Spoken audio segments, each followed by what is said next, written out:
Bonjour, je vous propose de parler vaccination cette semaine de vaccination et on va vraiment se focaliser ici sur la vaccination de l'adulte et chez les patients de plus de 65 ans. Si vous commencez à approcher de cet âge clé, d'une part probablement vous approchez de la retraite, mais c'est vraiment le moment de préparer votre santé pour les 10 à 20 prochaines années avec certains vaccins qui sont maintenant disponibles et surtout qui sont parfaitement indiqués. Dans ces vaccins, il y a souvent plusieurs bénéfices. Il y a de ne pas faire la maladie ou faire une forme atténuée, c'est le principe d'un vaccin. Et le deuxième, c'est l'effet indirect, c'est que ces vaccins, pour certaines choses, vont vous protéger et vont aussi éviter qu'une maladie générale, une maladie chronique pour laquelle vous êtes suivi s'aggrave. Et je vais prendre quelques exemples juste après.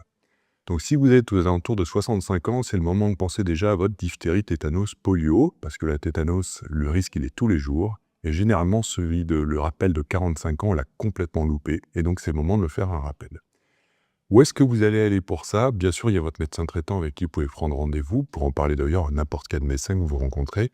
Mais surtout, maintenant, vous savez que les pharmaciens, votre pharmacien d'officine, chez qui vous allez habituellement, il est parfaitement apte à vous le prescrire et à vous l'administrer directement à la pharmacie, que ce soit pour n'importe quel vaccin. Donc, lui, pareil, pour avoir votre historique. Le deuxième vaccin, et ça c'est vraiment nouveau, c'est le vaccin du pneumocoque. Alors, le pneumocoque, vous avez peut-être entendu parler, les enfants sont vaccinés tous contre ça.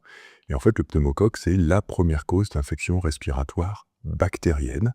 Et donc, quand on fait une infection virale, on peut surinfecter, mais on peut d'emblée faire une infection bactérienne.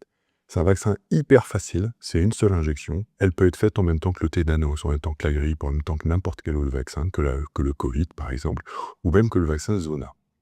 Ce qui me fait dire derrière, le vaccin Zona, pareil, probablement que vous avez vu des clips à la télé, vous en avez entendu parler, vous avez un membre de votre famille ou vous-même qui a déjà fait ça. Le Zona, c'est cette éruption cutanée qui est très douloureuse, avec la problématique que ces douleurs peuvent persister. Et la deuxième chose, c'est que parfois ça atteint des endroits sur le visage ou ailleurs.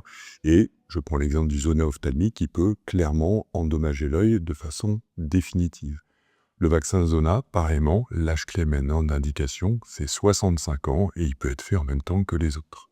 Donc si on résume, si vous êtes proche de 65 ans, bien sûr que vous allez recevoir la grippe et le Covid, mais maintenant directement, soit à votre médecin traitant, soit directement à la pharmacie quand vous passez, demandez si vous êtes à jour pour le tétanos, le pneumocoque et bien sûr le Zona.